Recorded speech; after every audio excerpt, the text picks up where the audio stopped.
नमस्कार दोस्तों, आज का वीडियो कोई साधारण वीडियो नहीं है। आज मैं आपको पूरी डॉक्यूमेंट्री दिखाने जा रहा हूं। मजाक नहीं कर रहा, आज आप एक पूरी डॉक्यूमेंट्री फिल्म देखेंगे। असल में बात क्या है कि कुछ दिन पहले इस डॉक्यूमेंट्री की प्राइवेट स्क्रीनिंग होने जा रही थी दिल्ली में जर्नलिस्ट के लिए, लेकिन दिल्ली पुलिस ने जबरदस्ती आकर उसे रोक दिया, कहा कि परमिशन नहीं है और इस डॉक्यूमेंट्री को देखना बैन कर दिया। आप तो जानते ही होंगे दोस्तों कि ये पहली बार नहीं है ऐसा हो रहा हो देश में। इससे पहले बीबीसी की इस डॉक्यूमेंट्री पर बैन लगाया गया। फिर खबर आ रही है कि दिलजीत दोसांझ की नई फिल्म पंजाब 95 इंडिया में रिलीज नहीं हो पा रही है क्योंकि सेंसर बोर्ड परेशानियां कर रहा है। दिलजीत ने ट्वीट करके कहा कि अभी के लिए सिर्फ इंटरनेशनली रिलीज हो रही है बिना किसी कट्स के साथ। अब हैरानी की बात देखो, दूसरी तरफ कुछ ऐसी फिल्में हैं जिन्हें सरकार के द्वारा इतना प्रमोट किया जाता है कि उन्हें स्पेशल ट्रीटमेंट मिलती है। The Sabarmati report, Kerala story, accidental prime minister, Veer Savarkar, ये फिल्में ना सिर्फ सिनेमा हॉल में रिलीज होती हैं बाकी फिल्मों की तरह, बल्कि अक्सर इन्हें टैक्स फ्री भी बनाया जाता है। इनकी स्पेशल स्क्रीनिंग भी कराई जाती है पार्लियामेंट में मिनिस्टर्स के सामने, और प्रधानमंत्री खुद भी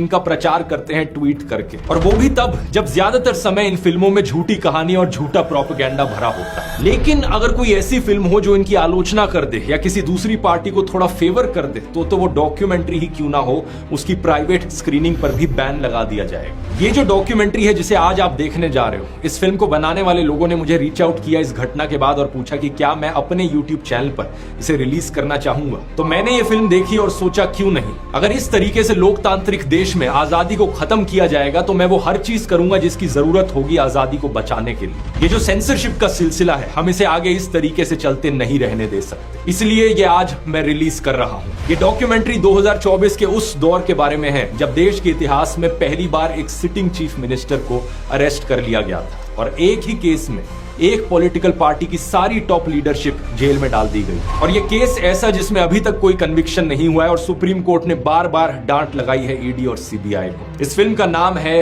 अनब्रेकेबल, और हालात इतनी खराब है दोस्तों कि इस फिल्म के डायरेक्टर वैसे तो इंटरनेशनल अवार्ड विनिंग डायरेक्टर हैं, लेकिन वो अपना नाम नहीं बताना चाहते क्योंकि उन्हें डर है कि इस फिल्म के रिलीज होने के बाद कहीं उन्हें हैरेसमेंट ना फेस करनी पड़े। तो आइए इसे देखते हैं। घर पर अपने पॉपकॉर्न बना लीजिए और इसे जमकर शेयर करना, ताकि इन लोगों को भी पता चले कि अगली बार लोगों के बोलने के अधिकार को, हमारी आवाज को, हमारे फ्रीडम ऑफ एक्सप्रेशन को दबाओगे तो जनता उसका मुंह तोड़ जवाब देगी।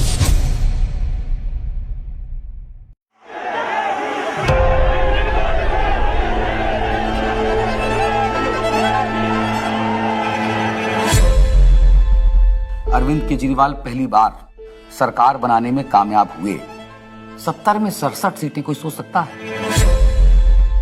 70 में 62 सीटें कोई सोच सकता है साहब? तो उसके बाद से विरोधियों को लगा कि नहीं भाई, ये तो जमीन पे जो है वो काम कर रहे हैं, लोग इनसे जुड़ रहे हैं।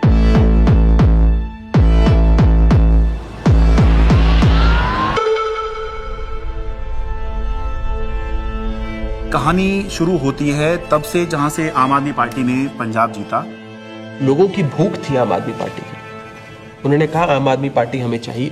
लोगों ने वोट दिया और पंजाब में आम आदमी पार्टी का जन्म हो गया। पंजाब के लोग जो हैं वो सच्चे बंदों को पसंद करते हैं और जिसके साथ दिल से जुड़ जाएं जुड़ जाएं।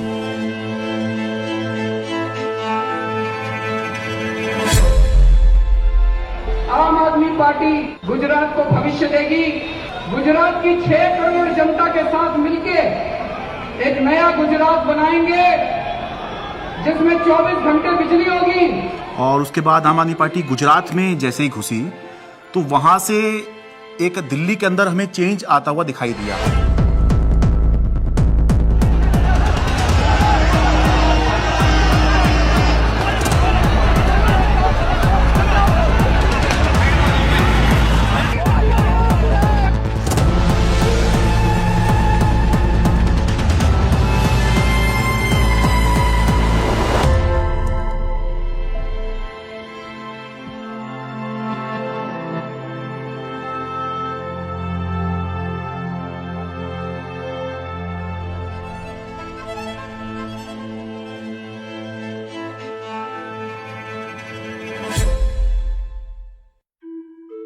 So it started, I think, with the arrest of Satyendra Jain ji, and मुझे लगता है कि ये स्ट्रैटेजी उनकी शायद रही होगी कि जो भी अरविंद केजरीवाल के सिर्फ आईज, ईयर्स, आर्म्स, हैंड्स, जो पूरी टीम है, कि अगर हम उस टीम को डिकैपिटेट कर देंगे तो हो सकता है कि काम रुक जाए।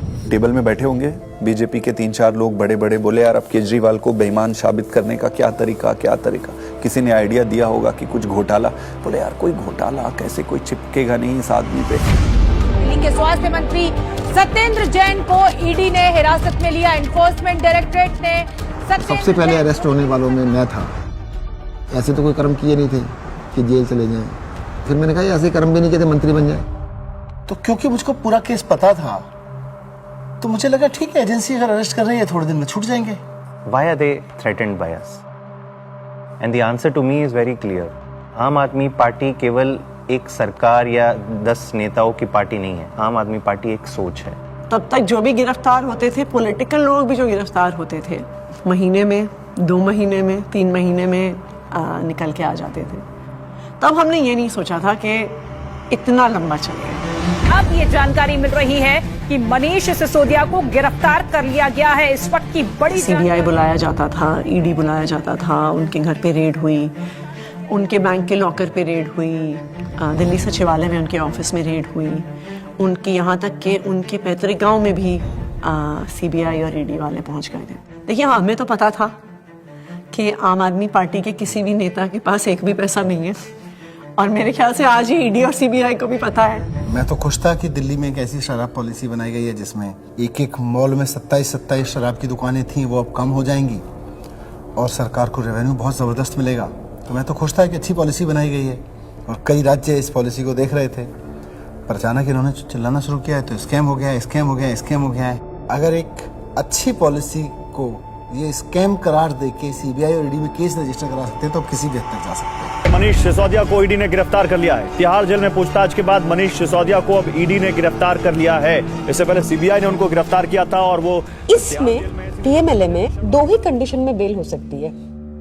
पहली कंडीशन या तो जो सरकार का इन्वेस्टिगेशन एजेंसी है वो कह दे कि केस नहीं। दूसरी कंडीशन बेल हो सकती है जब इन्वेस्टिगेशन एजेंसी द्वारा डाले गए सारे कागज जांच कर लिए जाएं। तो भाजपा की इन्वेस्टिगेशन एजेंसी क्या करती थी, लाखों की तादाद में कागज डाल दिए। अब जज साहब कितना टाइम लगाएंगे वो देखने को, 10 साल। हमने प्रोसीडिंग्स भी पूरी देखी थी सुप्रीम कोर्ट के अंदर, और सुप्रीम कोर्ट ने जो जिस तरह कमेंट्स किए थे उससे ऐसा लग रहा था कि ये केस कुछ है ही नहीं। सुप्रीम कोर्ट ने यहाँ तक कह दिया था कि आपका केस जो है ट्रायल के अंदर 2 मिनट में गिर जाएगा। किस तरह का केस आप बना के लाए हैं, क्योंकि सीबीआई के बाद मनीष सिसोदिया को ईडी ने भी गिरफ्तार कर लिया था, तो दोनों ही के अंदर जमानत उनको चाहिए थी। अब जब जैसे ही 30 अक्टूबर का दिन था, सुप्रीम कोर्ट ने बेल रिजेक्ट कर दी। जेल में पूछताछ के बाद मनीष सिसोदिया को अब ईडी ने गिरफ्तार कर लिया है। इससे पहले सीबीआई ने उनको गिरफ्तार किया था और वो तिहाड़ जेल में। सीधे चलते हैं जितेंद्र शर्मा के पास। जितेंद्र, बताइए, ईडी ने गिरफ्तार कर लिया है मनीष को? जी बिल्कुल, आप देखिए दूसरे दिन लगातार जो ईडी है वो मनीष सिसोदिया को अरेस्ट करके उनका टारगेट अरविंद केजरीवाल था। इनको ये लगा था, इनके कैलकुलेशन में, कि पार्टी के साइकी में फर्क पड़ेगा, लोग टूटते जाएंगे। तो इसका मतलब ये है कि डेस्परेशन के मापदंड पे तो भारतीय जनता पार्टी अपने लास्ट थ्रेशोल्ड पे पहुंची और भारतीय जनता पार्टी की लीडरशिप भी उस थ्रेशोल्ड तक पहुंच गई कि अब और कोई तरीका नहीं है इनको जेल में डालने। बड़ी खबर यह है, आम आदमी पार्टी के सांसद संजय सिंह गिरफ्तार कर लिए गए हैं। आपके सांसद संजय सिंह की हो गई है गिरफ्तारी। ईडी ने करते थे संजय सिंह, उस पर कहीं ना कहीं एक बड़ी चोट फिलहाल आम आदमी पार्टी के लिए रहेगी, लेकिन राजनीतिक रूप से ये नुकसान तो है ही, लेकिन क्या सरकार का पक्ष रहेगा शराब नीति मामले में जब ये गिरफ्तारी हुई है, इसका भी इंतजार रहेगा। अब ये अपने आप में काफी ज्यादा तो भगत सिंह ने अपनी किताब में लिखा कि उनके छोटे भाई जब उनसे मिलने आए, फांसी की सजा हो चुकी थी तब तक, उन्होंने लिखा कि उन्हें ये फिक्र है हरदम नया तर्जे जफा क्या है। जफा मतलब अत्याचार। उन्हें ये फिक्र है हरदम नया तर्जे जफा क्या है, हमें भी शौक है देखें सितम की इंतहा क्या है। इस सरकार के ऊपर बिल्कुल फिट बैठता है कि ये सितम करने पे आए हैं और हम इनकी सितम की इंतहा देखना चाहते हैं। 2200 करोड़ रुपए की रिश्वत खिलाई अडानी ने।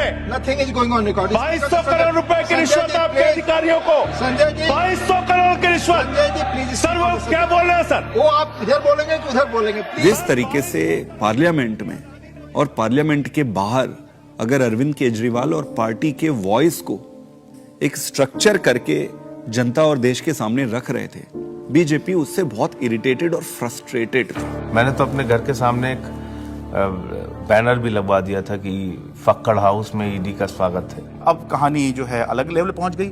अरविंद केजरीवाल भी ये बात समझ रहे थे कि जब एक के बाद एक नोटिस आ रहे हैं तो देर सवेर ईडी जो है उनको गिरफ्तार करने आएगी।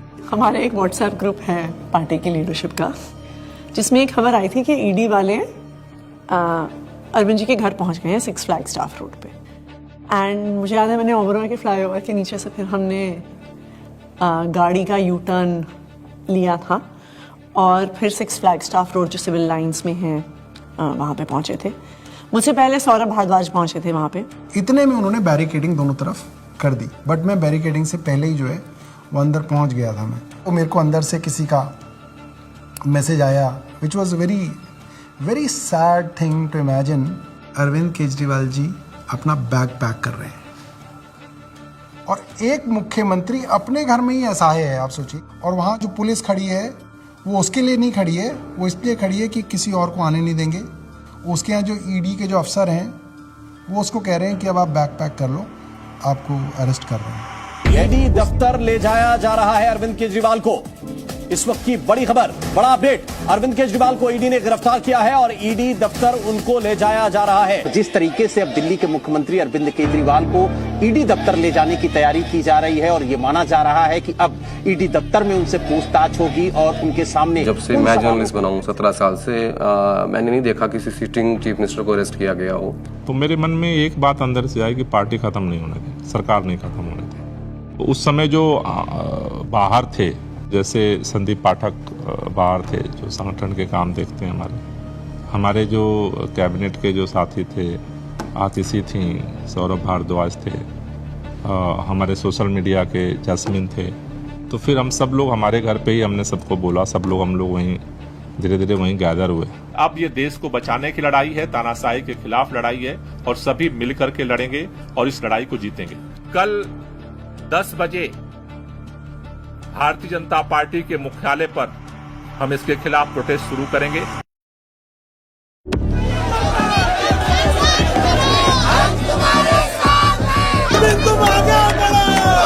सबसे पहले मैं पहुंचा वहां, हुआ ये कि लोग पार्टी ऑफिस चले गए और हम और दुर्गेश पाठक जी जो आईटीओ वाला चौराहा है उस पर रुक गए। आईटीओ पे मैं जब पहुंचा तो मैंने देखा कि मेरे सामने ही आतिशी और सौरभ को अरेस्ट कर लिया गया।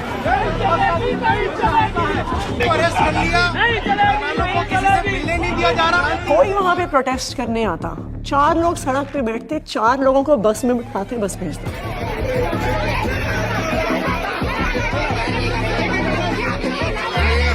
आईटीओ के ऊपर एक फुटओवर ब्रिज है, ऊपर अगर आप जाओगे तो मैं लोकेशन चेंज करता रहता था। तो कहीं एक जगह जाके ऐसे शांत खड़ा हो जाता था, फिर मैं देखता था कौन आ रहा है किधर से, तो मैं देखता था उधर से 20 लोग आ रहे हैं। तो उनमें से मैं पहचान जाता था। मोस्टली मैं ऑर्गेनाइजेशन में काम करता था तो सबके नंबर थे, तो मैं उनको फ़ोन करके बोलता था अभी रुक जाओ 10 मिनट, मैं जहाँ बोलूँगा उस डायरेक्शन में जाना।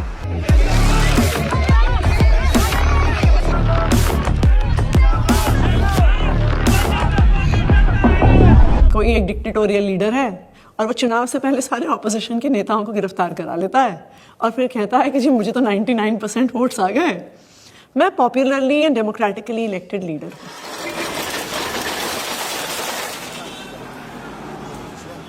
Can I have water? इसको इधर रख सकते हैं बगल में, इस टेबल को इधर रख दीजिए। 2013 में सबसे पहले लोगों ने हमें वोट क्यों दिया? हम तो कुछ भी नहीं थे, कभी कहीं सरकार नहीं चलाई थी, हम तो ये भी नहीं कह सकते थे हमने ये काम करके दिखा दिया हमें वोट दो।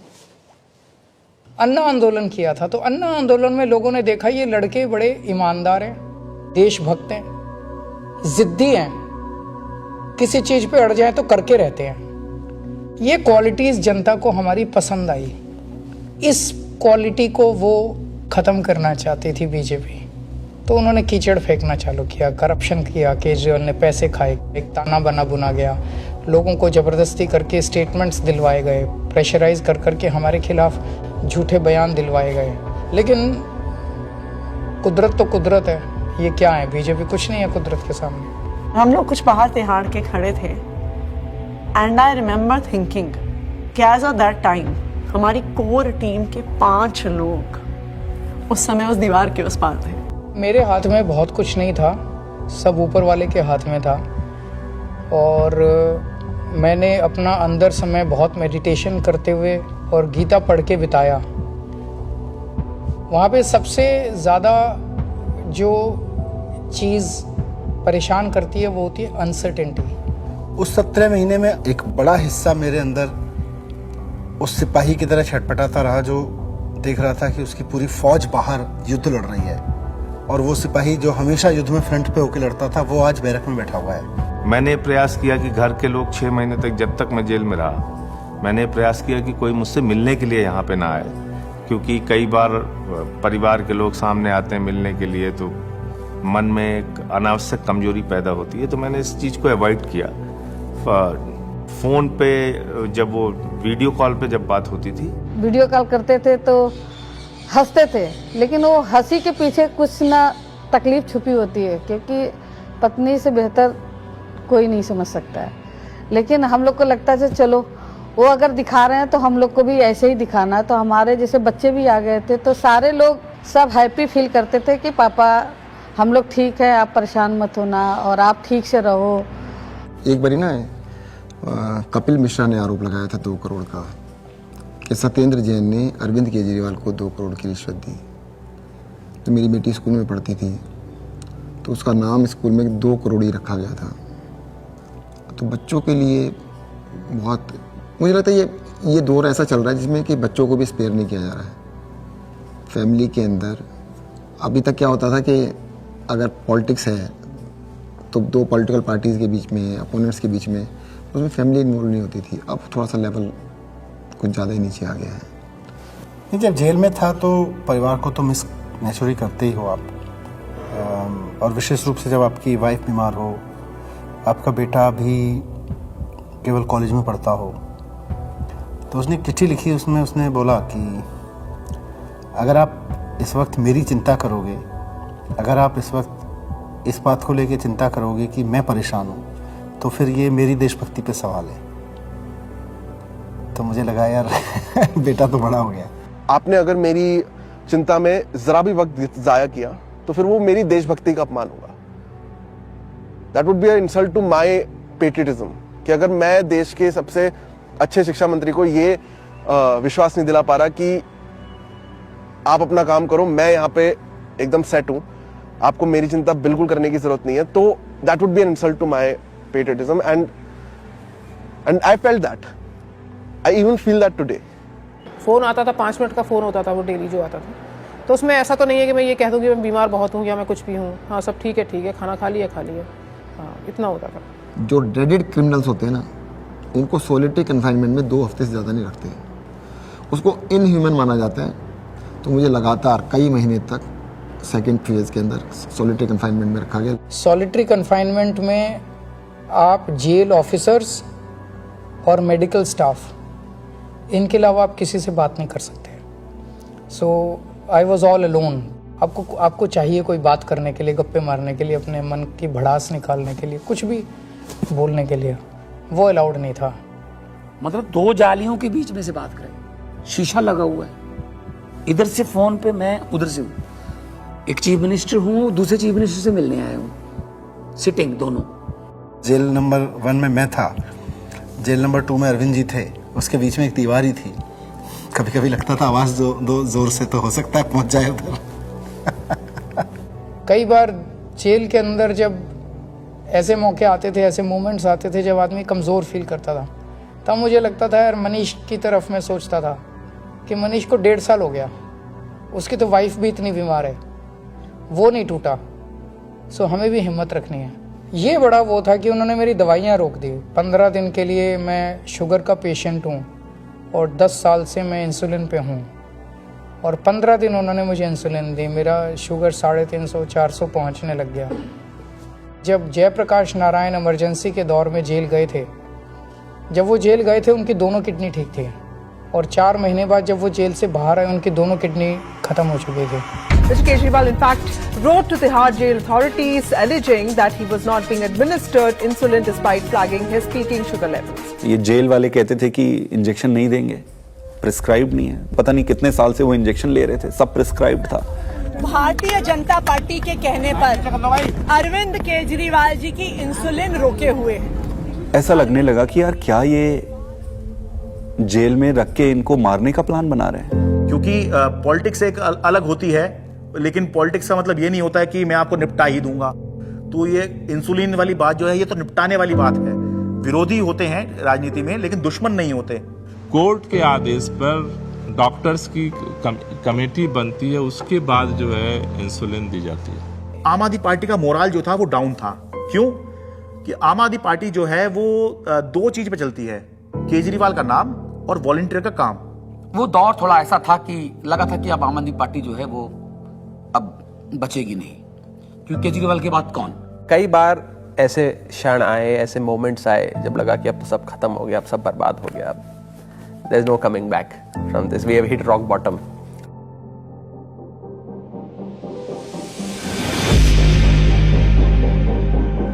I really admire her for her strength. वो खुद पब्लिक डोमेन में आई पहली बार। मुझे लगता है कि शायद रामलीला मैदान में जब उन्होंने बोला होगा, that was probably the first time that she ever gave a political speech. सभी भाइयों, बहनों, माताओं, बुजुर्गों, आप सभी को मेरी राम राम। अच्छा, ओके। मेरे को तो समझ नहीं आ रहा था अरविंद कैसे संभालते हैं। मैं तो बार बार यही सोचती थी कि वो तो हमेशा इसी उसमें रहते हैं। It's such a turmoil, it is not easy. मेरी पत्नी ने आज तक कभी पॉलिटिक्स में पार्टिसिपेट नहीं किया था, कभी वो सामने नहीं आई, आपने कभी उनको नहीं देखा होगा। वो हमेशा शी एंकर्स द हाउस। लेकिन इस दौरान मजबूरी में उन्हें बाहर आना पड़ा, सामने आना पड़ा। कुछ प्लानिंग नहीं थी, इट्स जस्ट दैट कि मैं अरविंद जी से मिलने गई, उन्होंने कहा कि ये मेरा मैसेज पार्टी तक दे दो, क्योंकि ये एप्रीहेंडेड की पार्टी में तो बड़ी खलबली जो भी है। उन्होंने एक मैसेज दिया और उस मैसेज की मैंने एक वीडियो रिलीज कर दी, अरविंद जी का मैसेज। तो वो स्लोली शायद एक एंकरिंग हो गई मेरी, और मेरा एक रोल डिफाइन हो गया, मेरी एक जिम्मेदारी डिफाइन हो गई। और जिस तरह से वो सारे पार्टी के सीनियर लीडर्स से, चाहे वो पंजाब के थे, चाहे वो देश भर के दूसरे राज्यों के थे, चाहे वो दिल्ली के थे, सबसे मिल रही थी, सबको हौसला दे रही थी और सबको एकजुट रखा उन्होंने। वो मुझे लगता है कि काफ़ी काबिल तारीफ़ है। उनके साथ जो है विधायकों की मीटिंग कराई गई ताकि सबका भरोसा बना रहे कि हाँ, घबराने की ज़रूरत नहीं है, अभी भी सब कुछ ठीक है। तो वो संवाद पार्षदों के साथ में, विधायकों के साथ में, मंत्रियों के साथ में, सांसदों के साथ में, ये सब सुनीता केजरीवाल ने ये सब किया। मुझे याद आ रहा है कि मार्च के शायद आखिरी दिन रहा होगा, दिल्ली के अंदर रामलीला मैदान में इंडिया ब्लॉक की एक बड़ी रैली हुई। और वो रैली इसलिए हुई कि एक तरफ अरविंद केजरीवाल को गिरफ्तार किया था, मौजूदा मुख्यमंत्री को गिरफ्तार किया था, देश में ऐसा पहली बार हुआ। दूसरी तरफ झारखंड के मुख्यमंत्री हुआ करते थे, उनको गिरफ्तार किया गया था। तो दिल्ली में आम आदमी पार्टी ने इसकी अगुवाई करी, इस इंडिया ब्लॉक की रैली की, और रामलीला मैदान में बड़ी रैली हुई। और उस रैली का जो अचीवमेंट था कि इंडिया ब्लॉक के सारे बड़े नेता उस एक मंच पर आ गए, अपनी सारी जितनी भी उनकी आपसी विवाद हैं, आपसी मतभेद हैं, जो होता है, होगा भी, पहले भी था, आगे भी होगा। लेकिन उसके बावजूद भी जब अरविंद केजरीवाल की गिरफ्तारी का मुद्दा था, तो उसको लेकर सोनिया गांधी, प्रियंका गांधी, राहुल गांधी, ये तीनों जो हैं उस दिन इंडिया ब्लॉक की रैली में आए। और सारे बड़े नेता जितने गठबंधन में हैं, चाहे वो अखिलेश यादव हों, शरद पवार हों, और उससे जो है एक माहौल बना कि बीजेपी से लड़ने के लिए, या बाद में बीजेपी ने जब ये इंडिया गठबंधन बनते देखा तो एनडीए भी कहना शुरू कर दिया, उससे पहले बीजेपी ही चल रही थी। एनडीए से लड़ने के लिए एक इंडिया ब्लॉक जो है वो अब बन गया है, जिसमें मिलके जो है बीजेपी को चुनौती दे सकते हैं। भारतीय जनता पार्टी इसलिए इस मॉरल वॉर को हार गई क्योंकि हमारे तमाम नेताओं के गिरफ्तार होने के बावजूद भी हम एक दिन भी डिफेंसिव नहीं थे।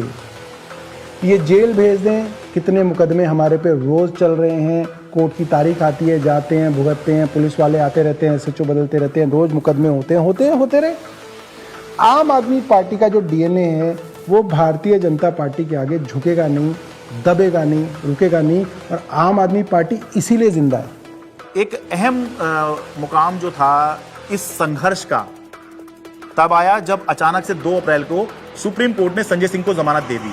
संजय सिंह को जमानत मिल गई है। आम आदमी पार्टी के सांसद संजय सिंह को जमानत मिल गई। जश्न का वक्त नहीं है, जंग का वक्त है। संघर्ष के लिए तैयार हो जाओ, जम के लड़ेंगे और लड़ेंगे लड़ेंगे लड़ेंगे।